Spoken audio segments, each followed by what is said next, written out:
du'amaa jira, itti kolaafamaa jira, miillatti citaa jira, namoota keessa darbee yeroo ammaas jira. Ayyaa ta'u namni viidiyoo kana ilaale waan gochuu qaba. Waan sun dubbatee yeroo darbu tokko namni dhuguma nama ta'e dhala namaarraa uumame haala qabu abbaa qabu obboleessa qabu ibiddaan akkasitti duddaa harka miila namaa qubaa cincaa qaama kee yeroo tokkotti taa'ee ilaalu nama natti fakkaatu namarraa seen uumamne kun immoo afaaniin jechaa jiru osoo hin taane viidiyoo gara boodaatti daawwattaniif suuraa argaa jirtan kanarraa waan hubattanidha. Baay'ee asuu danda'u dirqama keenya ba'uu qabna jechuudha. Sheer goone mucaa kana maaltu barbaachisa jennees bira dhaabbachuu qabnudha. Galatoomuu.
Namanna qabu miti jabboota nagaa malee tummaan kilaashii maduraa fardaa qabu miti jabbii namaa sala soorra kan gardaafuu jalaa funaananii warra kan ulee isaa waa harkaa fuudhanii fida waan ta'e waan beektu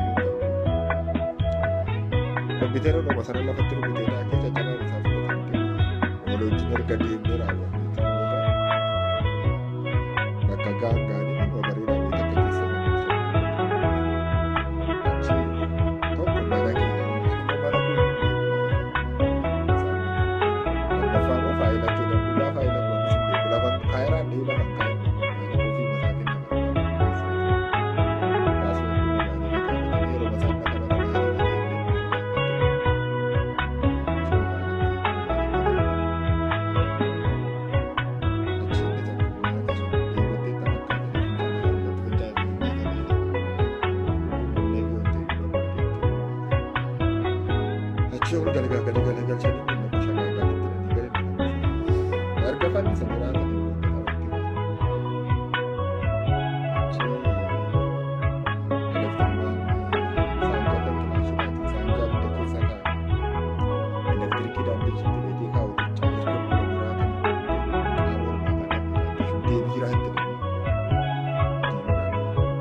hawaasa kanarraa yoo duute maal fayyadamte?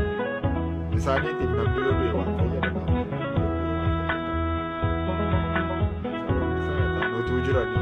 otuu jiraniitti saduu irra goraniitu kan isaan hojii hojjetan.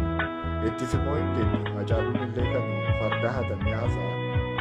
Anuma samitti isaan shaarbii hataniitu maal Minilik gaafa dhufteen toottoo turte hudduu qullaa bakkee teesseetu isheen udaanadhu gaafa abbaan jifaa shaarbii hudduu irra buuse shaarbicha achumaan fudhatanii hatanii achumaati nafan isaan seenaa natu shaarbii natu farda natu afaanii natu waan hin qaban jechuun abbaa waan hin qabneeti.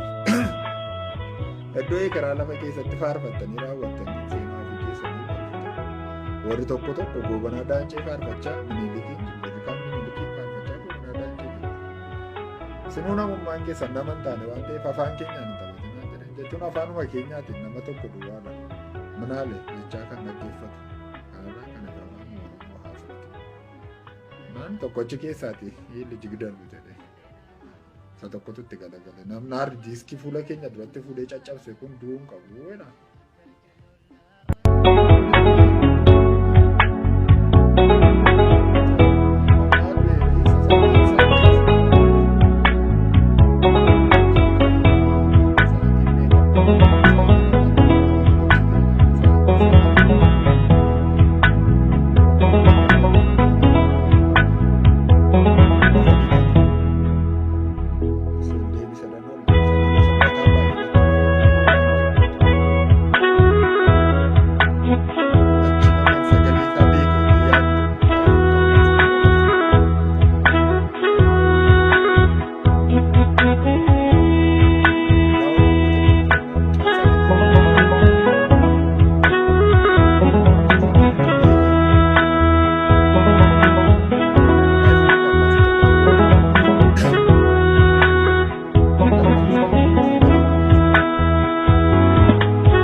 warri sabbata dhayyeessaa keenyatti hiikanii konkolaataa veeyichidhaatiin deemanii akkeettiidhaan taphatu kan Oromooti. Nuti illee yeroo itti deemnee isaanitti taphannu hin qabnu. Oromoon Oromootti hin taphatu. Garuu barri adda nu oolte barri gama sana turte gaaf tokko immoo gama keenya nu oolte.